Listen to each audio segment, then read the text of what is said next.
Jake Morrison's boots hit the dusty ground of Silver Creek with a hollow thud that seemed to echo his empty stomach. The leather soles had worn so thin that he could feel every pebble beneath his feet. 3 days without a proper meal had left him lightheaded, and the burning sun overhead wasn't helping matters any. He led his tired horse down the main street, but calling it his horse was generous. The bay mare belonged to him, sure enough, but the saddle was long gone. Lost in a poker game back in Dry Gulch along with his rifle, his bedroll, and what little dignity he had left. Now he walked beside the horse like some kind of beggar, which wasn't far from the truth. The people of Silver Creek took one look at him and crossed to the other side of the street. Jake couldn't blame them. His shirt had more holes than fabric, his hat was held together with hope and stubborn pride, and his face hadn't seen a razor in weeks. He looked exactly like what he was, a man who'd lost everything and was still falling. A well-dressed woman hurried her children past him, whispering something that made the little ones stare with wide eyes before being pulled along. Jake touched the brim of his hat out of habit, but she didn't acknowledge the gesture. In towns like this, a poor man might as well be invisible. The general store owner was sweeping his front porch when Jake approached. "Excuse me, sir," Jake said, removing his hat completely. "I'm looking for work. Any kind of work." The store owner looked him up and down like he was examining a horse with a broken leg. "Nothing here for your type," he said, not unkindly but firm. "Try the saloon. They might need someone to clean up." Jake nodded his thanks and moved on. At the saloon, the bartender barely glanced up from wiping glasses. "Can't pay much," he said when Jake explained his situation. "2 bits to sweep the floors and empty the spittoons when we close. Take it or leave it." 25 cents wasn't much, but it was something. Jake accepted, knowing it would at least buy him a bowl of soup. The work wouldn't start until later, though, which left him with hours to kill and nowhere to go. He walked his horse to the livery stable, hoping the owner might let him water the animal for free. The stable master, an older man with kind eyes, took pity on him. "She looks thirsty," he said, nodding toward the horse.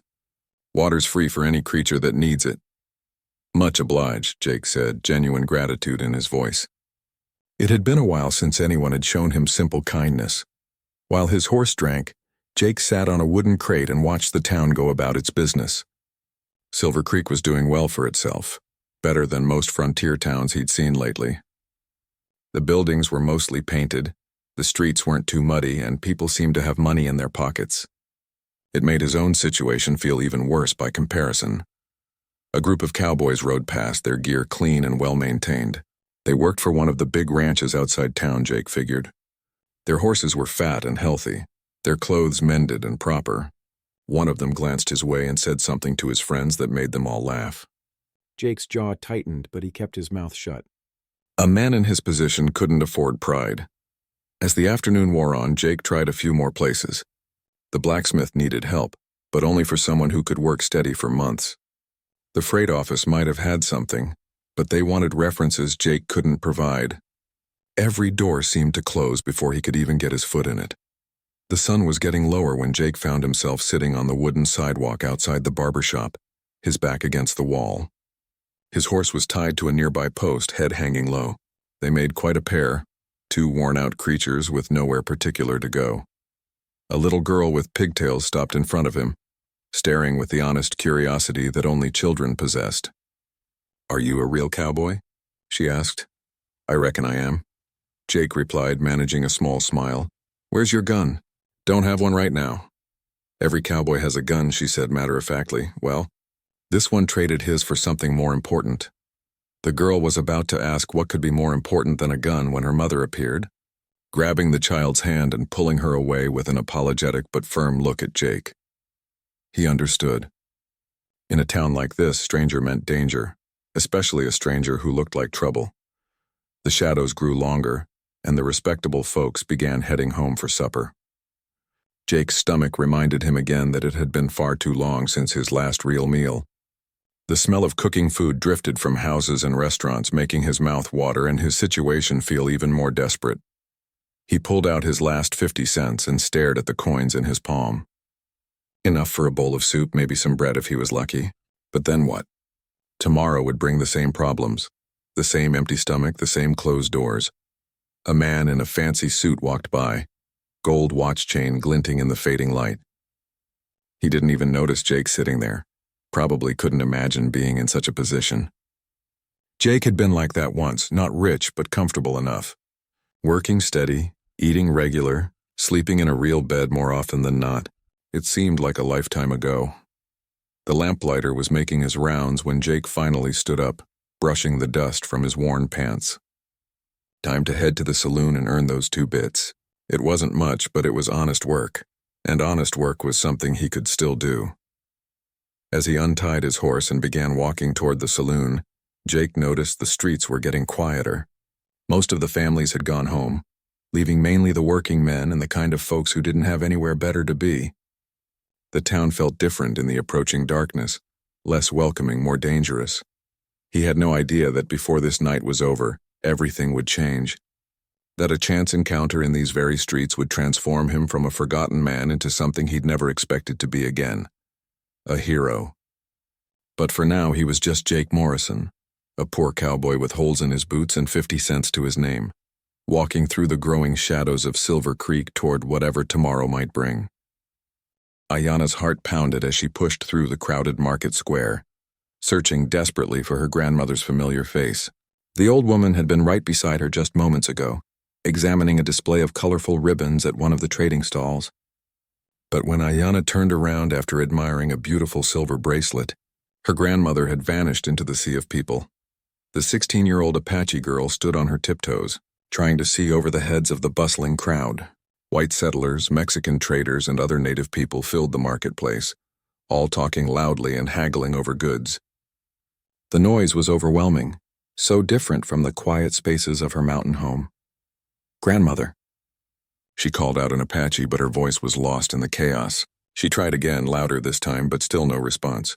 A cold fear began settling in her stomach as she realized how alone she was in this strange place. Ayanna had traveled to Silver Creek many times before, but always with family members who knew the town well. Her grandmother was respected here, known for the beautiful pottery and woven blankets they brought to trade. The old woman spoke enough English to handle business deals and had taught Ayanna some words, but not nearly enough to feel comfortable on her own. She made her way through the market stalls, checking each one carefully. At the leather goods stand, she tried to ask the merchant if he'd seen an elderly Apache woman with long gray braids. "Old woman," she said slowly in English, holding her hand low to show her grandmother's height. "Gray hair, many braids." The merchant shook his head impatiently and turned to help another customer. Ayanna felt her cheeks burn with embarrassment. Her English was so limited and the words felt clumsy in her mouth. At the next stall she tried again with a woman selling vegetables. This time she got a response, but not a helpful one. "I don't know anything about your people," the woman said with a wave of her hand. "Try somewhere else." The dismissal stung, but Ayanna pressed on. She checked every stall, every corner of the market square. Some people ignored her completely when she tried to ask for help. Others looked at her traditional dress, the beaded deerskin top and long skirt her grandmother had made, with expressions ranging from curiosity to suspicion. As the afternoon sun began to sink lower, the market started to thin out.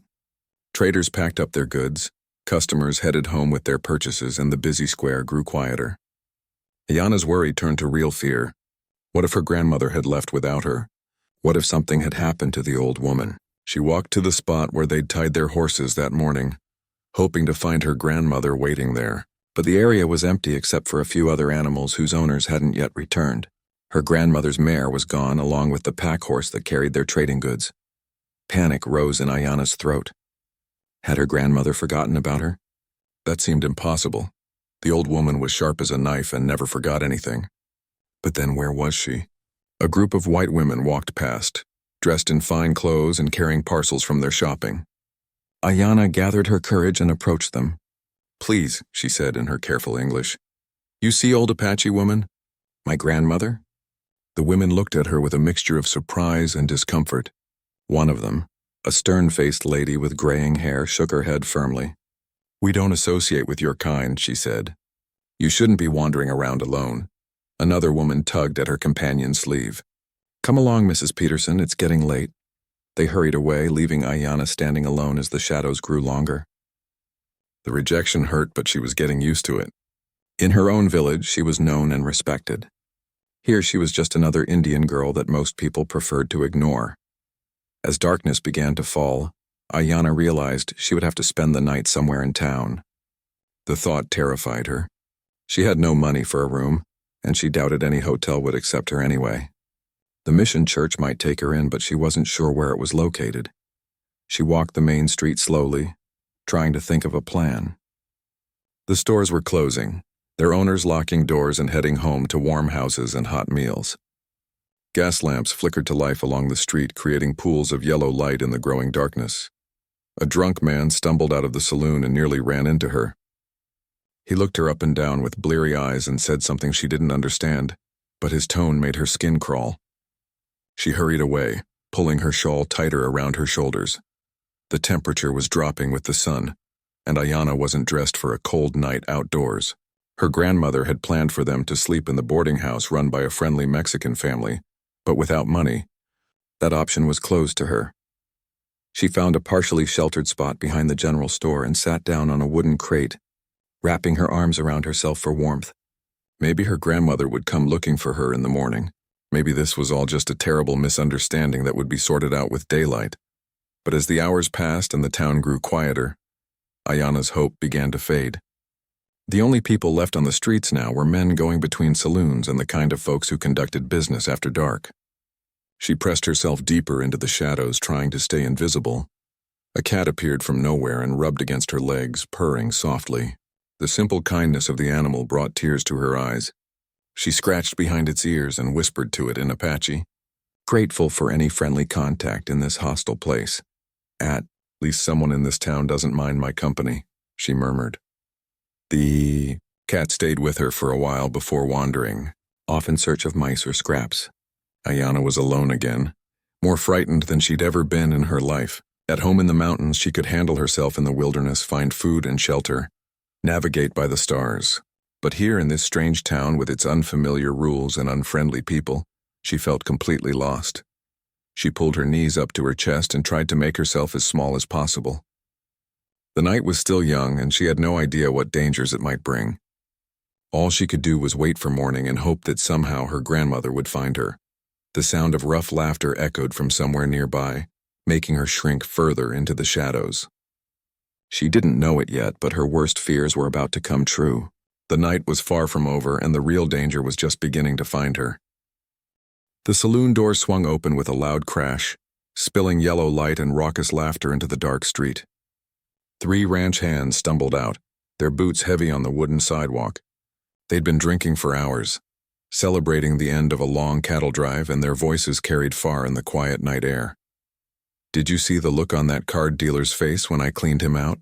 laughed the tallest one, a lanky man named Bill with a scraggly beard. He swayed slightly as he walked, the whiskey making his steps unsteady. "Yeah, but you gave it all back in the next hand," replied his friend Tommy, a stocky fellow with mean little eyes. "Never seen anyone lose money so fast." The third man, Chuck, was the worst of the bunch. He had the kind of face that looked like it enjoyed causing trouble, with scars on his knuckles that told stories of too many fights. "Who cares about cards?" he said with a nasty grin. "Night's still young. Let's find some real fun." They wandered down the main street looking for mischief. Most respectable folks were long asleep, leaving the streets to drunks, drifters, and those with nowhere else to go. The 3 ranch hands were the kind of men who got bolder with drink, meaner when they thought nobody important was watching. From his spot across the street, Jake heard their loud voices and crude jokes. He'd finished his work at the saloon an hour ago, earning his promised 25 cents, but had nowhere to go. The livery stable owner had let him sleep in the hayloft before. But tonight the man had paying customers and needed the space. So Jake sat on the wooden steps of a closed shop, his horse tied nearby, trying to figure out his next move. The 2 bits in his pocket would buy him some food, but not shelter.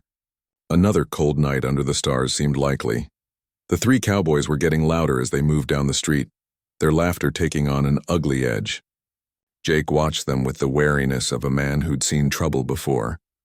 He recognized the type, young men with money in their pockets and meanness in their hearts, looking for someone weaker to pick on.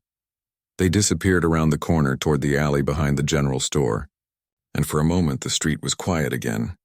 Jake was just starting to relax when he heard a different sound. a young woman's voice, frightened and speaking in a language he didn't recognize. His head snapped up, instantly alert. The voice came from the same direction the three men had gone. Jake stood slowly, every instinct telling him that something bad was about to happen. "Please, no trouble," came a voice in broken English. It was Ayanna, though Jake didn't know her name yet. She'd been discovered in her hiding spot behind the store when the three ranch hands decided to use the alley for an impromptu drinking session. Well, what do we have here?" Chuck's voice carried clearly in the night air.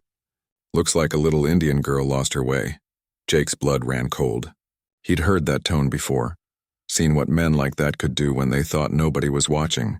His feet started moving before his mind had fully decided, carrying him toward the alley. "Pretty little thing, ain't she?" Tommy was saying as Jake reached the corner. He could see them now in the dim light from a nearby window. The three men had cornered Ayanna against the back wall of the general store. She looked tiny compared to them, clutching her shawl and trying to make herself invisible. "I go now," Ayanna said, her voice shaking but trying to sound brave. "My family, they look for me. Your family?" Bill laughed harshly. "Ain't no Indians gonna come looking in this part of town. You're all alone, sweetheart." Chuck stepped closer and Ayanna pressed herself further against the wall. "Maybe we should help her find her way home," he said with a grin that had nothing friendly about it. "After she shows us some gratitude for our kindness." Jake had seen enough.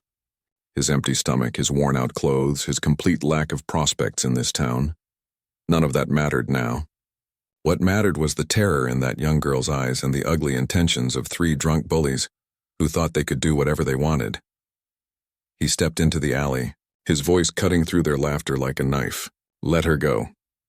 The three men spun around, surprised by the interruption. In the poor light, Jake looked like just another drifter, which he was, but there was something in his voice that made them pause. "This ain't your business, stranger," Chuck said, sizing up the newcomer. He saw the worn clothes, the thin frame of a man who'd been missing too many meals, and his confidence returned. "Move along before you get hurt." "I said let her go," Jake repeated, stepping further into the alley. He kept his hands visible and his voice calm, but there was steel underneath the words. "She's just a kid." "Leave her be," Tommy laughed. "You gonna make us, Scarecrow? Look at you. One good wind would blow you over." Jake didn't respond to the insult. His eyes stayed fixed on Ayanna, who was staring at him with a mixture of hope and disbelief. She couldn't understand why this poor white man would risk himself for her, but she recognized courage when she saw it. "Smart thing for you to do is walk away," Bill said, trying to sound reasonable but with menace in his voice. "We're just having a friendly conversation with the girl here." "Doesn't look friendly to me," Jake replied. He took another step forward, putting himself between the three men and Ayanna. The girl pressed closer to the wall behind him, her heart pounding so loud she was sure everyone could hear it. Chuck's face darkened.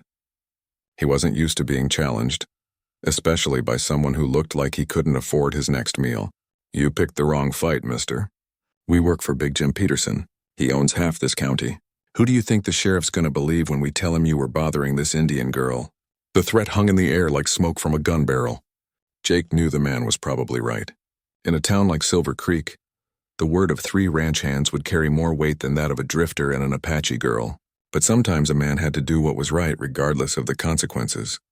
"Maybe so," Jake said quietly, "but that doesn't change what's happening here right now."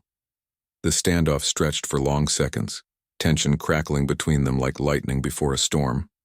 Chuck's hand moved toward the gun on his hip and Jake tensed, ready to move fast despite his weakened condition. That's when everything went wrong.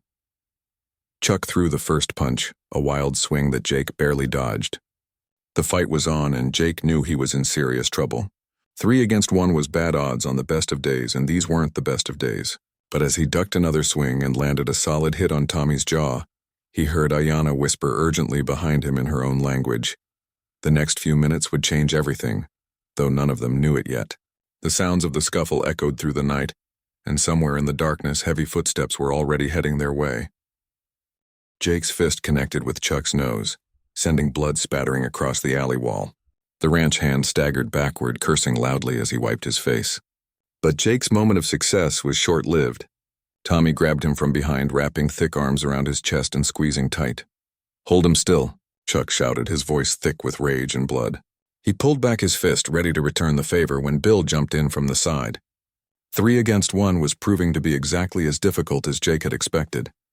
Jake twisted hard, using his elbow to jab Tommy in the ribs. The stocky man grunted but didn't let go. Jake could feel his strength fading fast. Too many days without proper food had left him weaker than usual. But he kept fighting, driven by the memory of the fear in Ayanna's eyes. From her position against the wall, Ayanna watched the struggle with growing panic. The poor cowboy was trying to help her, but he was clearly losing. She had to do something, but what? She was small, unarmed, and these men were already angry enough. That's when she heard the sound that made her blood run cold. Heavy boots marching down the main street, accompanied by the jingle of spurs and the creak of leather. Multiple men moving with purpose.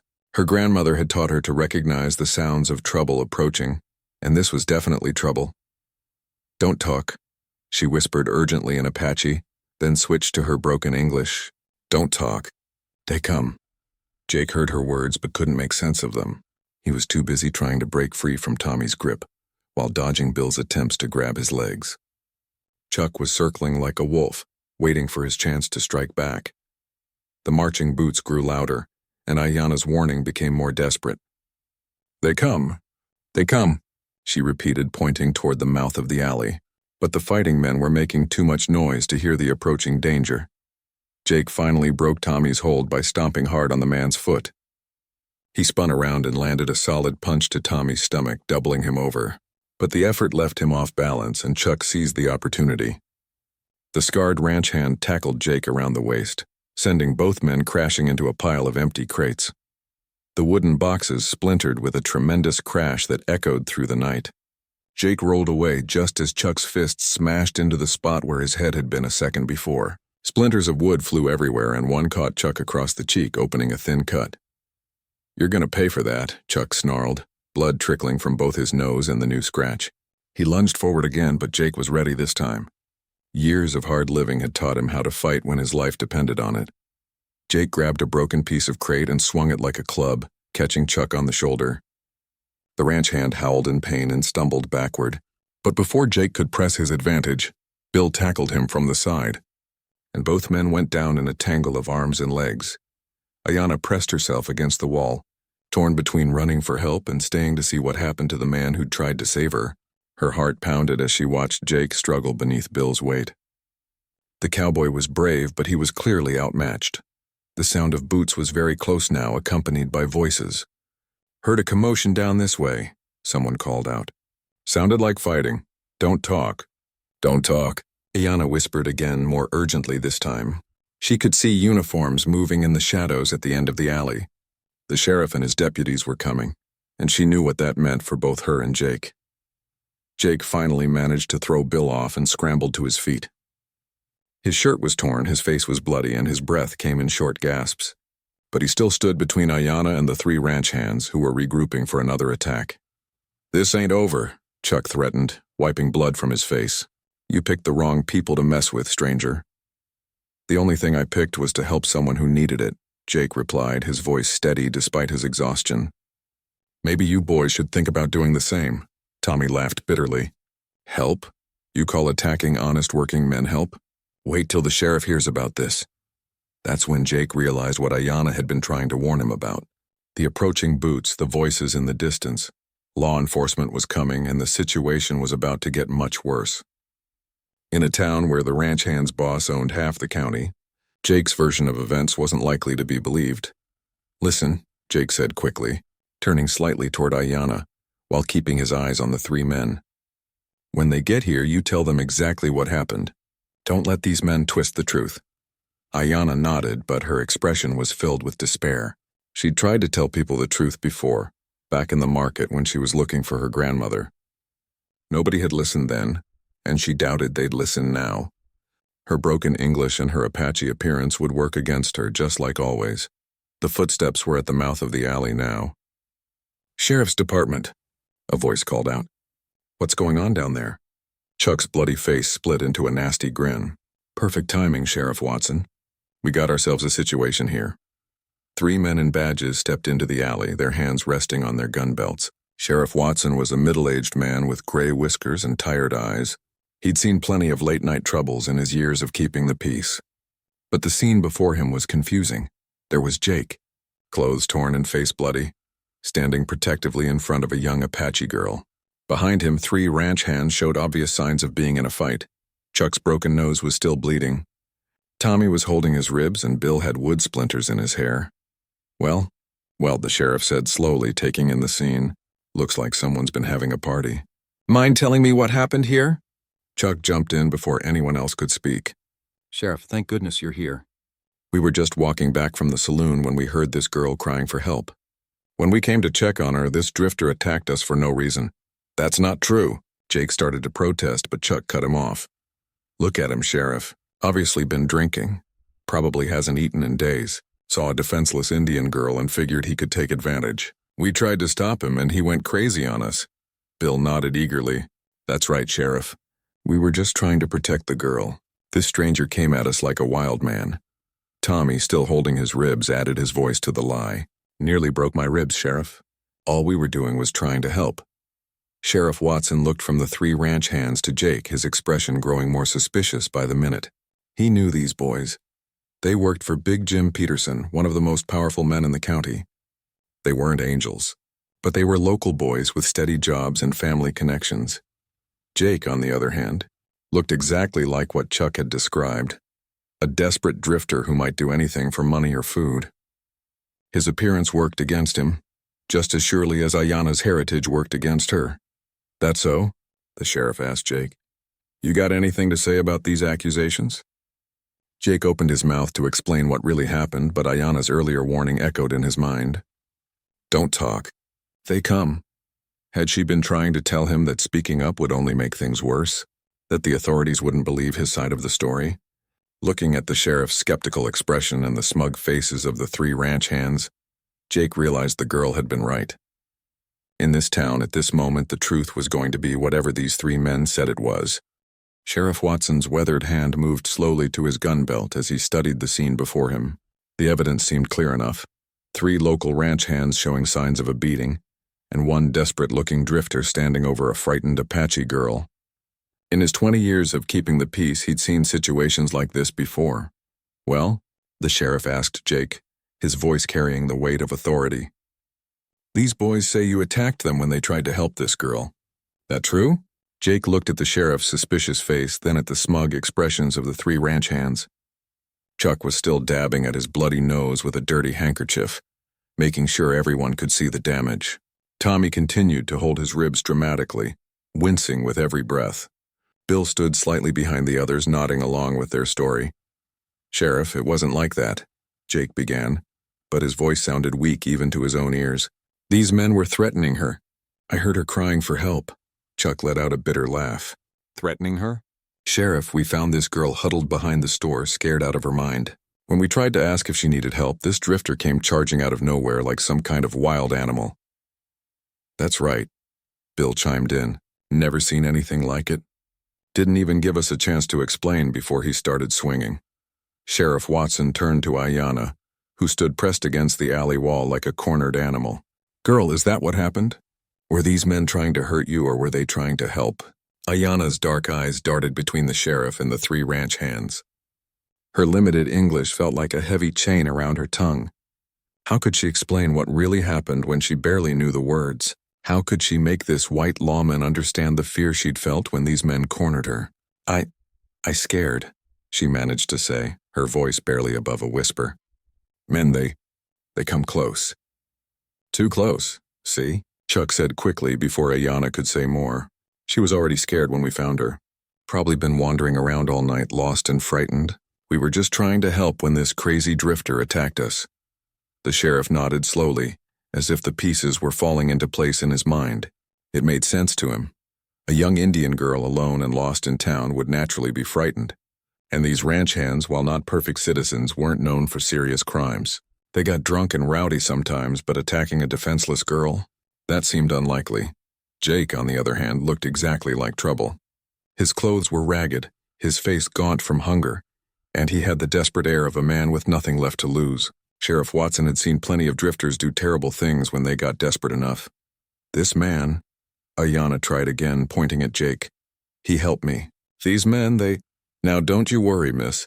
the sheriff interrupted gently, misunderstanding her broken English. "We're going to take care of this situation. Deputy Miller, help the girl get somewhere safe." One of the deputies, a young man with kind eyes, stepped forward and offered Ayanna his arm. "Come on, miss. Let's get you to the mission. Sister Catherine will take good care of you." Ayanna looked desperately at Jake, trying to communicate with her eyes what her words couldn't express. But the deputy was already guiding her toward the mouth of the alley, treating her like a victim who needed protection rather than a witness who needed to be heard. "No. Wait," Jake called out, taking a step forward. "She's trying to tell you what really happened. These men were—" "That's enough," Sheriff Watson said firmly, his hand now resting on his gun. "You've caused enough trouble for one night." Chuck wiped more blood from his nose and shook his head sadly. "Sheriff, I hate to say it, but I think this man might be dangerous. Look what he did to us just for trying to help. What if there'd been no one around to stop him?" The suggestion hung in the air like poison. Sheriff Watson's expression grew darker as he considered the implications. A violent drifter attacking innocent people was a threat to the whole community. "Tommy, how bad are you hurt?" the sheriff asked, though he could see the young man was moving around just fine despite his dramatic show of pain. "Could be internal bleeding, Sheriff," Tommy replied, laying it on thick. "He hit me pretty hard in the ribs. Might need to see the doctor." Bill nodded gravely. "Hit all of us multiple times, Sheriff. Like a man possessed. Lucky we were able to subdue him when we did." Jake felt the walls closing in around him. Every word out of their mouths made him look worse, and his own protests sounded weak and desperate. The truth was right there in front of everyone, but nobody seemed interested in hearing it. "Please, Sheriff," Jake tried one more time. "Just listen to what the girl has to say. She speaks some English. She can tell you—" "I've heard enough," Sheriff Watson cut him off. "Deputy Johnson, put this man in irons." The second deputy stepped forward with a pair of handcuffs, and Jake's heart sank. Once he was in jail, it would be his word against 3 local ranch hands. And in a town where their boss owned half the county, that wasn't much of a contest. "Sheriff, this is wrong," Jake said as the cold metal clicked around his wrists. "I was trying to help her. These men were going to—" "Save it for the judge," the sheriff replied.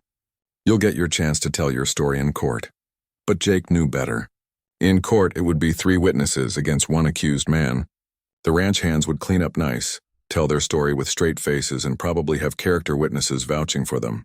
He'd be lucky if they didn't charge him with assault and attempted robbery on top of whatever they decided to call what happened to Ayanna. As the deputies led him away, Jake caught one last glimpse of the Apache girl being escorted toward the mission. She looked back at him with an expression of helpless despair that cut right through his heart.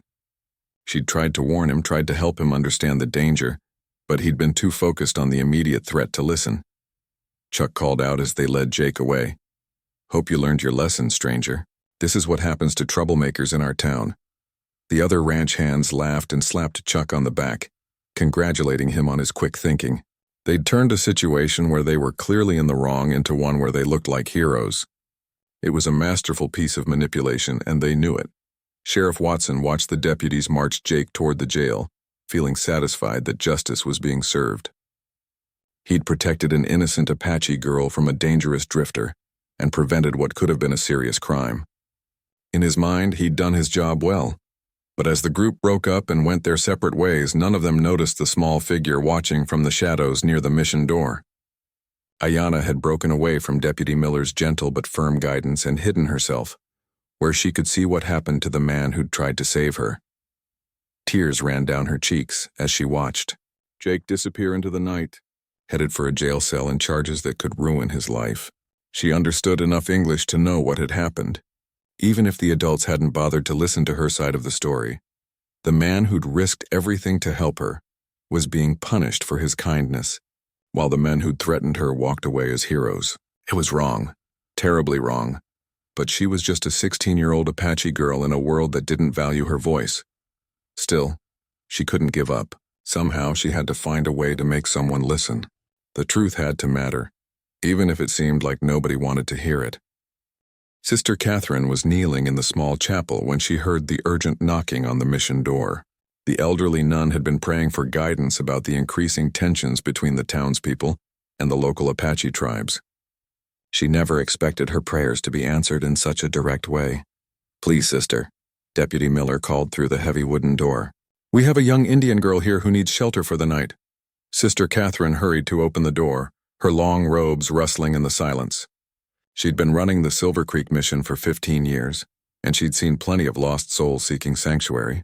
But the girl standing before her looked different, not just lost but deeply troubled. Ayanna stood between the deputy and another lawman, her dark eyes darting nervously between them. Her traditional dress was dusty from hiding behind buildings, and her long braids were disheveled. But it was the expression on her face that caught Sister Catherine's attention. Not just fear, but frustrated desperation, like someone with an important message that no one would hear. "What happened to her?" Sister Catherine asked the deputy, studying the girl's face carefully. "Found her in an alley behind the general store," Deputy Miller explained. "Some drifter was attacking her, but thankfully a few local ranch hands stepped in to help. They got pretty beat up in the process, but they saved her from something terrible." Sister Catherine nodded, but something about the story didn't sit right with her. In her years of working with people from all walks of life, she'd developed a sense for when things weren't quite as they seemed. The girl didn't look like someone who'd just been rescued. She looked like someone who'd witnessed an injustice. "Is she hurt?"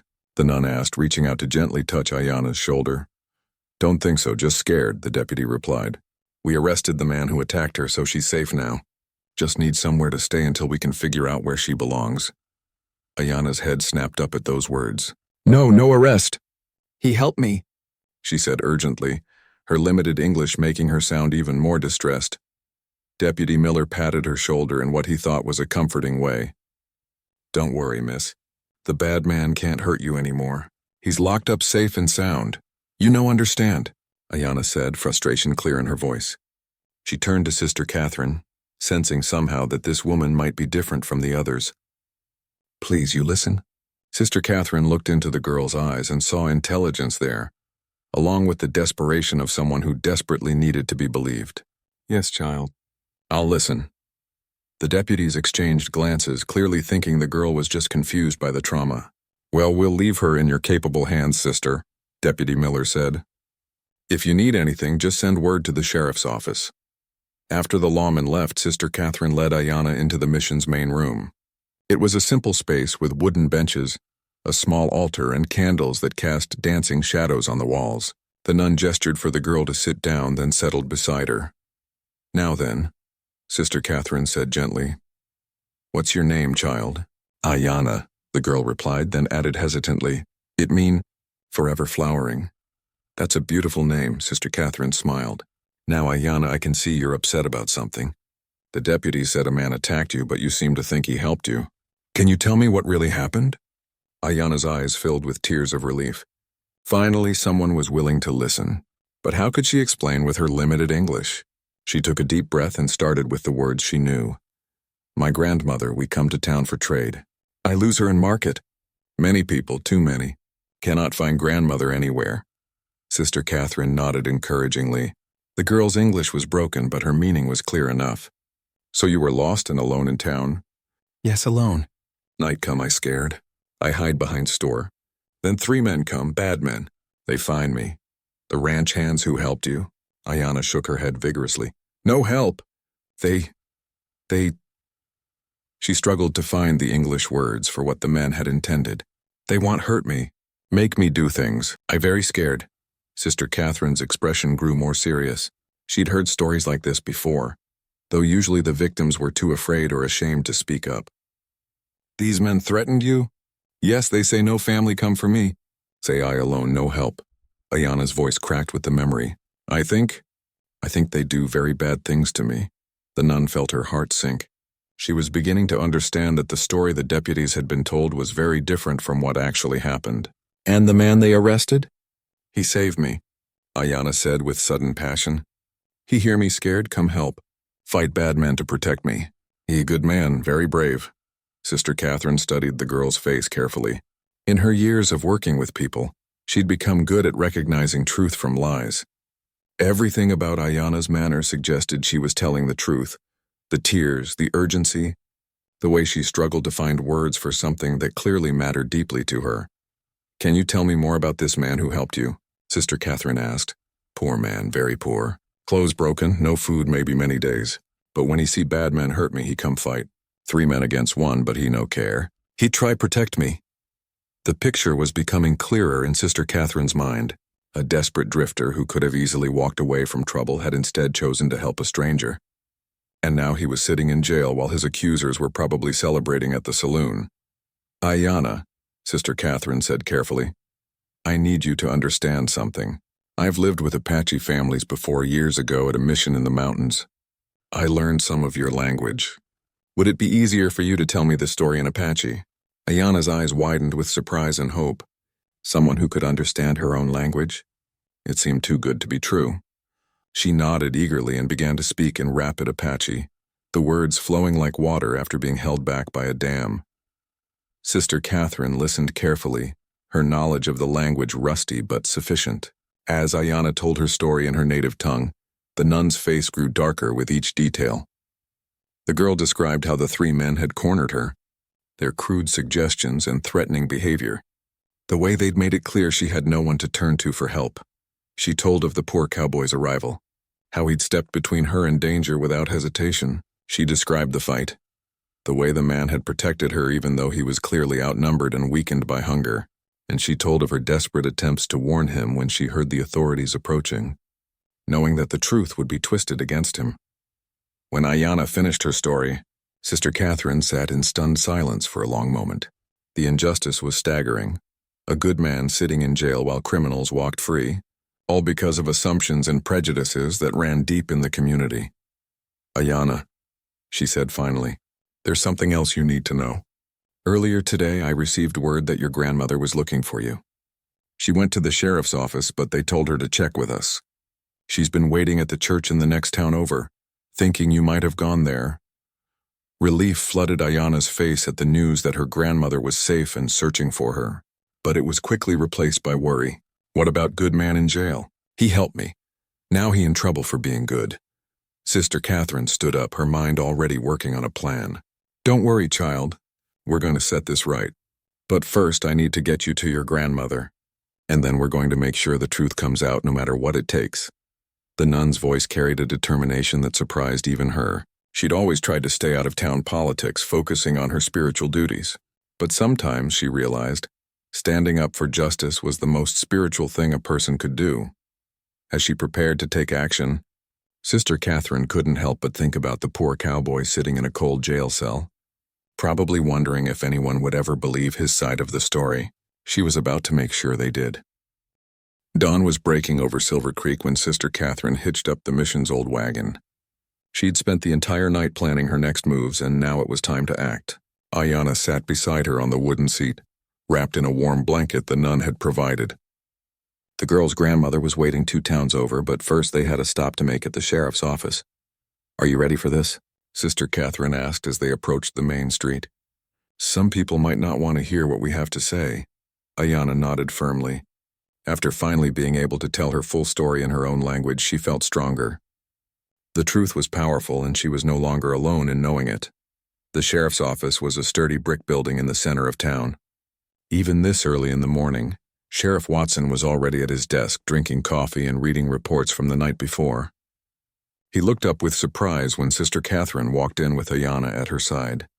"Sister Catherine," he said, standing up politely. "Didn't expect to see you so early. How's the girl doing?" "That's exactly what I came to talk to you about, Sheriff," the nun replied, her voice carrying more authority than usual. "I believe there's been a serious misunderstanding about what happened last night." Sheriff Watson frowned. "Misunderstanding?" 3 witnesses all told the same story. Pretty clear-cut case if you ask me.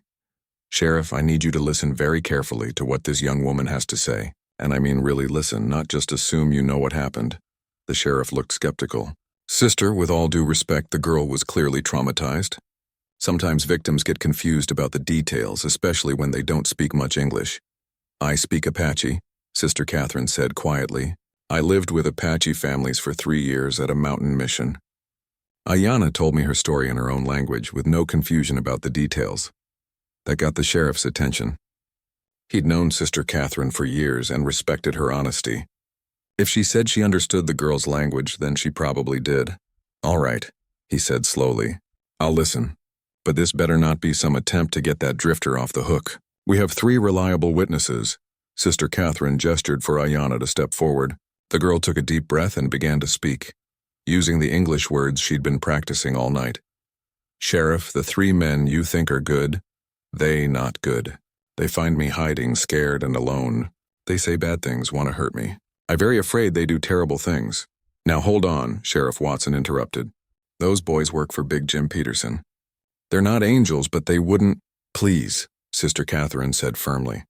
"Let her finish," Ayanna continued, her voice growing stronger with each word. "The poor man, the one you put in jail, he hear me cry for help.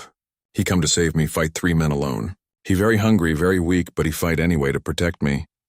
Sheriff Watson shifted uncomfortably in his chair. The girl's story was very different from what he'd been told, and her sincerity was hard to ignore. "She's telling the truth, Sheriff," Sister Catherine added. "I have heard confessions for 15 years. I know the difference between truth and lies. This girl is telling you exactly what happened." The sheriff rubbed his jaw thoughtfully. "Even if that's true, sister, it's still her word against 3 local men. In court, that's not going to—" "There's more," Sister Catherine interrupted. "Ayanna also told me something else. She said she saw those same 3 men earlier in the day, threatening her grandmother and taking their trading goods." "What?" Sheriff Watson sat up straighter. "She never mentioned any theft before." "Because nobody asked her the right questions," the nun replied. "They just assumed she was a victim who needed to be protected, not a witness who needed to be heard." Ayanna nodded eagerly. "Yes, they take grandmother's silver jewelry, blankets she make. Hide them when other people come close. I see everything, but I too scared to tell then." Sheriff Watson was quiet for a long moment, staring at his coffee cup. He prided himself on being a fair lawman, but he had to admit that the arrest last night had been based more on appearances than evidence. "If what you're saying is true," he said finally, "then I arrested the wrong man. But proving it is another matter.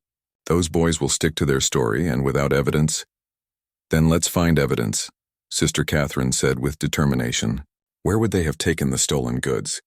They couldn't carry them around all night without someone noticing." The sheriff thought about it.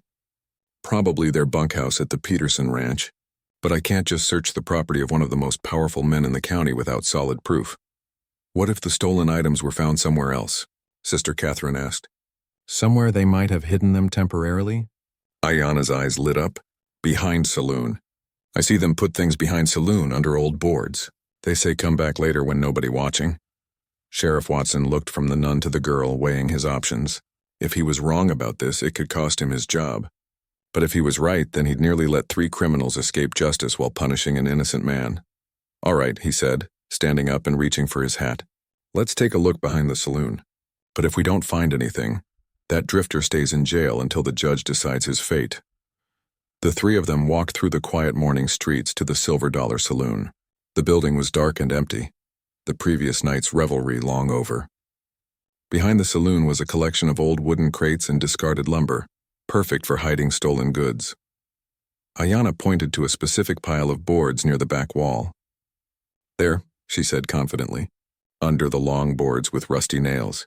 Sheriff Watson moved the boards aside, and his expression changed immediately.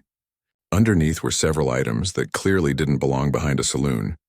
Intricately woven blankets with traditional Apache patterns, silver jewelry with distinctive turquoise stones, and a decorated leather pouch that looked valuable. "Well, I'll be damned," the sheriff muttered, picking up one of the blankets. The craftsmanship was obviously Apache and obviously high quality. "These belong to my grandmother," Ayanna said, touching one of the silver bracelets. "She make all these things for trading." "Those men steal from us," Sister Catherine smiled grimly. "I believe this counts as evidence, Sheriff." Sheriff Watson nodded slowly, his face reddening with embarrassment and anger. He'd been played for a fool by 3 criminals who'd counted on his prejudices to protect them. The worst part was that an innocent man was sitting in jail, while the real criminals were probably sleeping peacefully in their beds. "Sister Catherine, can you take Ayanna and these items back to the mission? I need to have a serious talk with those 3 ranch hands." "What about the man in jail?" Sister Catherine asked. "I'll release him immediately and give him a full apology. This is exactly the kind of mistake I swore I'd never make when I took this badge." As they gathered up the stolen goods, Ayanna looked toward the jail with concern. "Will the good man be angry? He suffer for helping me." Sister Catherine put a comforting hand on the girl's shoulder. "Some people understand that doing the right thing sometimes comes with a price. I have a feeling he's just glad you're safe." Sheriff Watson was already striding toward his office, his jaw set with determination. He had arrest to make and a serious wrong to set right. The three ranch hands were about to discover that their lies had finally caught up with them. But first, he had to face the hardest part of his job, admitting to an innocent man that justice had failed him, at least temporarily. As he walked toward the jail cells, Sheriff Watson rehearsed the apology he knew could never fully make up for what Jake had endured. Behind him, Sister Catherine and Ayanna headed back to the mission, carrying not just the recovered stolen goods, but proof that sometimes the truth really could triumph over prejudice and lies. Jake sat on the narrow cot in his jail cell, staring at the gray stone wall. The morning light filtered through the small barred window, but it did nothing to lift his spirits. He'd spent the night thinking about how quickly his life had changed from bad to worse. Yesterday he'd been a poor drifter with an empty stomach. Today he was a poor drifter with an empty stomach and criminal charges hanging over his head.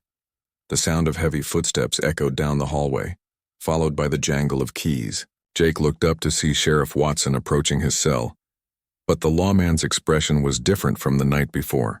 Instead of suspicion and authority, Jake saw something that looked almost like embarrassment. "Morrison," the sheriff said quietly, inserting the key into the cell door. "I need to talk to you." Jake stood up slowly, unsure what to expect. "If you're here to add more charges, Sheriff, I think I've got enough trouble already." "No," Sheriff Watson said, swinging the cell door open. "I'm here to tell you that you're free to go." All charges dropped. Jake blinked in surprise. "Free? What happened?" The sheriff stepped aside, gesturing for Jake to come out. "What happened is that I made a terrible mistake last night." The Apache girl told Sister Catherine the real story, and we found evidence that backs up everything she said. As they walked toward the front office, Sheriff Watson explained about the stolen goods hidden behind the saloon, about Sister Catherine's ability to speak Apache, and about the truth that had been hiding under his nose all along. "Those three ranch hands played me for a fool," the sheriff admitted. "Used my own assumptions against me. That's not the kind of lawman I want to be." Jake absorbed this information in stunned silence. "So people believe her now? They believe what really happened?" "Sister Catherine does, and that's enough for me. That woman has never lied to me in 15 years. If she says the girl is telling the truth, then that's good enough." They reached the front office where Jake's few belongings were waiting on the sheriff's desk. As he gathered his worn hat and the rope that served as a belt, Jake felt a mixture of relief and confusion. Freedom was good, but what came next? "There's something else," Sheriff Watson said, reaching into his desk drawer. "Sister Catherine left this for you." He handed Jake a small cloth bag that jingled with the sound of coins. Jake opened it to find more money than he'd seen in months. "I can't take this, Sheriff. I didn't help that girl for payment." "Sister Catherine figured you'd say that. She said to tell you it's not payment for helping Ayanna. It's payment for the injustice you suffered because of my mistake." Before Jake could protest further, the office door opened and a well-dressed woman entered. She was middle-aged with graying hair and kind eyes, dressed in the fine clothes of someone with money and position. "Sheriff Watson," she said in a clear, authoritative voice, "I'm looking for the man who protected an Apache girl last night. I understand he's been wrongly imprisoned." "That would be Jake Morrison here," the sheriff replied. "Ma'am, may I ask who's inquiring?" "Margaret Peterson," she said, extending her hand to Jake. "I believe you've met my husband's ranch hands." Jake's eyes widened. Big Jim Peterson's wife was standing in front of him, shaking his hand like he was somebody important. He'd expected more trouble, not a personal visit from the most powerful woman in the county. "Mrs. Peterson," he managed to say, "I'm sorry about what happened with your husband's men, but—" "You're sorry?" she interrupted. "Mr. Morrison, you have nothing to apologize for. My husband and I are deeply ashamed of what those men did, both to you and to that poor girl." She sat down in the chair across from the sheriff's desk and looked directly at Jake. "When we heard the real story this morning, we were horrified. Those men were fired immediately, and my husband has personally apologized to the Apache girl and her grandmother." Jake sank into another chair, overwhelmed by how quickly everything was changing. Her grandmother? She found her grandmother? Sister Catherine reunited them this morning. The old woman had been searching for her granddaughter all night. She's also an incredibly skilled horse trainer, as it turns out. Mrs. Peterson smiled at Jake's confused expression. "Mr. Morrison, my husband and I would like to offer you a position as foreman on our ranch. The previous foreman left last month, and we've been looking for someone with integrity to take his place. Foreman? Jake couldn't believe what he was hearing. Ma'am, I appreciate the offer, but I'm just a down-on-his-luck cowboy. I don't have experience running a whole ranch. You have something more valuable than experience, Mrs. Peterson replied. You have character. Last night, when you had every reason to walk away from trouble, you chose to help someone who needed it. That tells me everything I need to know about the kind of man you are. Sheriff Watson nodded approvingly. Mrs. Peterson, I think you're making a wise choice. Morrison here proved he's willing to do what's right even when it costs him. Mrs. Peterson stood up and smoothed her skirts. There's one more thing, Mr. Morrison. We'd also like to hire Ayanna's family as horse trainers. They have skills we desperately need, and after what happened, we want to make sure they feel welcome in our community. Jake felt his throat tighten with emotion. In less than an hour, he'd gone from being a jailed criminal to being offered a job that would change his entire life. It was almost too much to process. Why? He asked quietly. Why are you doing all this? Mrs. Peterson's expression grew serious. Because sometimes good people need to be reminded that their actions matter. You risked everything to help a stranger, and that deserves to be rewarded, not punished. Over the next few weeks, Jake settled into his new role as foreman of the Peterson Ranch. The work was hard but rewarding, and for the first time in years, he had a steady income and a place to belong. True to her word, Mrs. Peterson also hired Ayanna's family as horse trainers. Jake and Ayanna's grandmother developed a mutual respect based on their shared love of horses and their understanding of hard times. The old woman, whose name was Dakota, had an almost magical way with even the most difficult animals. Ayanna visited the ranch regularly to help with the horses, and she and Jake formed an unlikely friendship.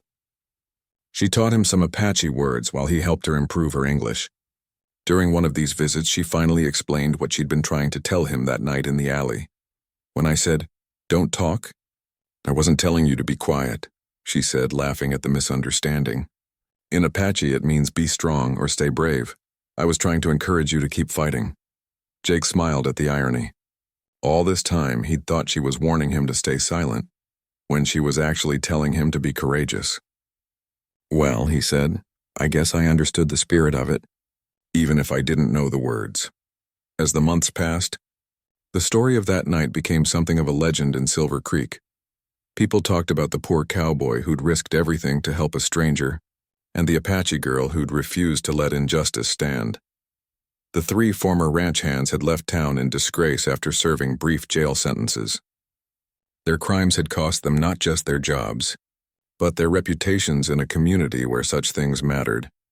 Jake kept the small cloth bag of coins Sister Catherine had given him, not because he needed the money anymore, but as a reminder of how quickly life could change, sometimes for the worse, but sometimes, if you were brave enough to do the right thing, for the better. Years later, when people asked Jake about that night, he would always say the same thing. Sometimes the most important thing you can do is stand up for someone who can't stand up for themselves. Everything good that happened after started with that simple choice, and Ayanna, who had grown into a respected member of the community, would add with a smile, and sometimes the best way to find your strength is to use it to help others find theirs.